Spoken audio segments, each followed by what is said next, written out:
Hi everyone and welcome back. In this second part of my conversation with Magic Breakfast, we're answering even more of your brilliant questions about the early adopter scheme and what it means for you and your children. So let's jump straight in. So does the scheme include children in SEND schools? Yes, it does. However, at present, the scheme only covers children up to age 11. So we do have a few SEND schools that are participating in the early adopter scheme, and they have pupils that range all ages up to age 18. Yeah. As we know that many SEND schools are all through. So they are going to be participating in the trial, but this will only cover children up to age 11. At Magic Breakfast, we're continuously calling on the government to extend this to cover all SEND pupils. Okay, great. So yes, we're covering children aged 11 within a SEND school, but obviously because they have mixed classes sometimes, some of those children won't be included that are older, but we're hopefully working towards making that inclusive for everybody. Yeah, exactly. That's one of the things that we've been continuously putting forward and recommending. And in our experience over the past 20 plus years, we've seen that, you know, all through SEND schools aren't always going to take up the breakfast club provision. They might need a different model or an alternative, and having that flexibility is really key. And like you said, they might not be grouped in a way with ages. It might be more based on needs. So it's important to have what we've been calling on, which is to cover for all SEND pupils, to have flexibility in how they deliver it, and to have adequate funding. Yeah, amazing. Thank you for clearing that up. So, of course, we've also got SEND children within the mainstream education setting. And how do we provide for them if they need something slightly different? So the early adopter scheme is a great opportunity to test and learn and to highlight how this needs to be different per se to the government. So that way they know that and it helps to inform their national rollout later. What we've seen at Magic Breakfast is that classroom provision is a really great, gentle, soft start to the day for children in SEND settings. It's not as stimulating or overbearing, and it offers them a safe space still with food and socialization and getting to have that soft start to the day and regulate their emotions. So that is what we've seen in our experience, and we are continuously recommending that to the government. And in the early adopter scheme, they have allowed for flexibility in how you deliver it. So this will be a great opportunity to test and learn and see if that type of provision is really what is best for SEND pupils, or if Breakfast Club is, and we'll go from there. Cool. And I'm assuming that schools who've got those children will be able to be flexible within that school unit of what works for them. They'll figure out kind of what works for those children and be able to implement that. Yeah, it's just, once again, not that one-size-fits-all model. Yeah, exactly. And so at Magic Breakfast, that's really what we try to encapsulate. Cool, thank you. So next question is, if loads of children suddenly decide they want to take up this free breakfast club, how are schools going to facilitate that? So as schools are already feeding their children lunch every day, we know that schools are well equipped to feed the entire population.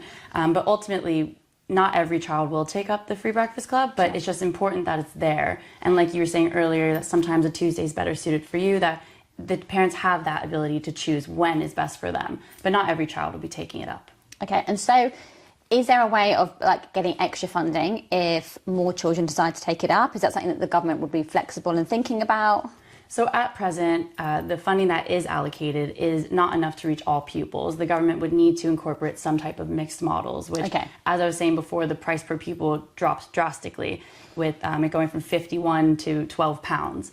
And so that being 75% cheaper when you do alternative models is really what is feasible for the government to make sure that this reaches all children. So the government are committed to making sure that everybody who wants it can have it, but this trial period is making sure that we have that right model fixed by the time it is rolled out nationally to ensure we can deliver it to the children that need it. Exactly that. Okay, so great. the trial will feed into and inform the national rollout later. Okay, so parents also are very keen to know about what's being offered. We know that our children are fussy eaters. My goodness, I've got one child that will only eat things that are beige and one that will eat everything that's going. And so what is being offered, what kind of range is there, and also like the nutritional value of what's being offered? So all school food must comply with school food standards, and at Magic Breakfast we do that as well. And what we offer is, we do not offer sugary cereals. We always do whole grain cereals, low sugar cereals, and we really care about that nutritional element. The goal is to feed children but also give them a nutritious meal and help build these better habits for them that feed well into their adult lives. And other offers that we have are higher fiber bagels, milk, beans, porridge is another big classic. And that way there's a good balance and variety. So children are getting exposure to new foods they might not have ever heard of, or foods that might be a special treat like beans and porridge. And then they're also getting to build those habits. Okay, great. So there's a good variety there, and it's really important to know, even as me for a mother, to know that actually when I send my children to breakfast club, that what they're going to be served is also nutritionally valuable. Yes. And it's not going to just be like a slice of toast with Nutella on it, for example. Exactly, yes. And so I'm thinking, these children are together in the morning, they're eating breakfast together. How can we use that as another learning opportunity? So that's a great point that you make. So there's lots of learning opportunities here, kind of what you're talking about, socializing together. You're also getting table mannerism. And, you know, it's not so common for children to get to sit down sometimes in the morning. It's a very rushed morning, usually getting ready for work and getting your child out the door. So having that time to come in, sit down, regulate your emotions. You're also getting to have a choice of preference over food. You get to try new foods. Maybe you don't like porridge. Maybe you love beans.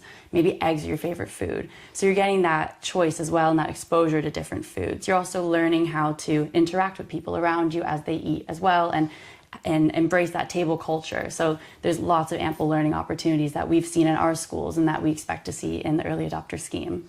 And actually that makes me think, because my mornings are very busy. I'm trying to get 2 kids out the door, get myself ready. And so my kids turn up to school and it's like boom, straight into the door, straight into learning. There'll be some sort of activity already laid out for them to do. So actually I'm thinking that this is really good in terms of giving children a minute to pause, to decompress in the school environment, kind of gives them a bit of a cooling off period before they walk into the lesson. And I'm sure that would have a really positive impact in learning outcomes as well. Yes, completely. That's one of the things that we've really seen. Actually, a study from the Education Endowment Foundation did find that there is a positive impact on cognitive development and behavior. So children are having this soft start to the day. It helps them to decompress, to regulate, have a moment. And when a child has good behavior, that benefits them, but also everyone around them. So we've really seen the ripple effect there. Yeah, I can really see that actually working really well, even for me. Another concern is obviously around allergies, and lots of children have got really severe allergies and they want to know that their children will be catered for, but also safe in that breakfast club setting. So schools are in charge of managing safeguarding measures, and they're already doing that with other school food, such as lunches. So we know that it will kind of take the same form as that and just be integrated in the morning. Okay, great. So we already know that schools are doing that really well. They are working together with parents to safeguard children with allergies. And that model will make sure that that stays the same for when it's breakfast club as well. Yeah, food allergies, medical needs, all of that. So I recently found out that Magic Breakfast has actually been running for over 20 years, delivering breakfast to children across the country. And I'd love to know, like, what positive benefits have you seen over that period of time? We've seen a tremendous amount of benefits. We've seen positive impact on attainment, attendance, health and well-being, nutrition, cognitive development, behavior. We've also seen that it helps, spark economic prosperity, and it helps families with the cost of living crisis, as well as a childcare element. So Jordan, you talked about attendance, and some schools have said that children are more likely to turn up for school on time if they've got breakfast offered. Is that something that you've seen? Yes, we've seen that across the board. In fact, the Education Endowment Foundation has found that schools that have breakfast provision have 26 fewer half days of absences per year compared to those who do not have breakfast provision. So we've seen it across the board. You mentioned 26 half days. Can you explain that to me? Yes, that's just how schools track it, basically. Okay. Yeah. So they're tracking... in half days. In half days. Okay, sure.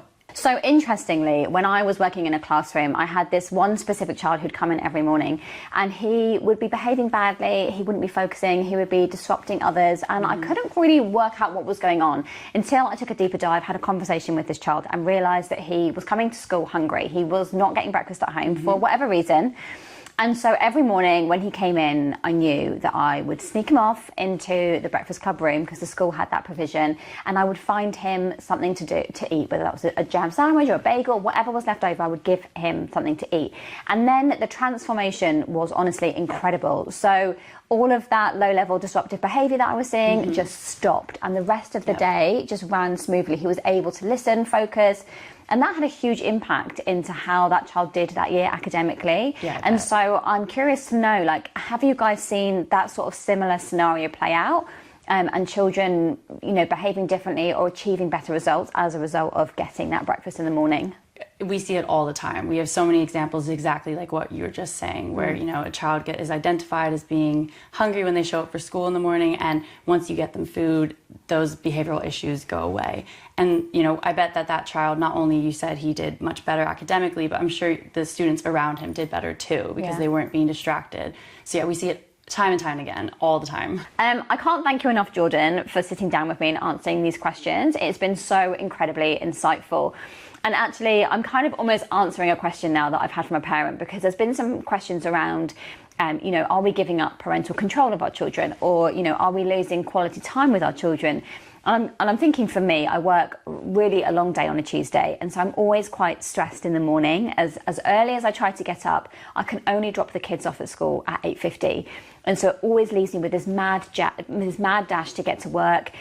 The tensions are brewing in the morning, it's stressful, and so it can almost cause a bit of friction between me and the kids. And so I feel like, for me, being able to drop them off to that breakfast club earlier on a Tuesday is going to alleviate a lot of pressure, and actually almost mean that we're not fractured first thing in the morning. And so that's actually been really insightful for me, and made me think about how I would definitely benefit and use the breakfast club to suit it when I need it. Exactly, yeah. It's meant to support parents and families and children, and that you can take it and use it when it suits you, and that there's no requirement to be there, but if you need it, because not every day is the same, then it is there. Yeah, so, amazing. That's exactly what the purpose of this is. Yeah, incredible. And I think that it's such an incredible incentive, and it's going to be so impactful on so many children and parents from all sorts of backgrounds and walks of life, and for so many different reasons. It's going to have such a wonderful impact, and I'm, really excited about the rollout.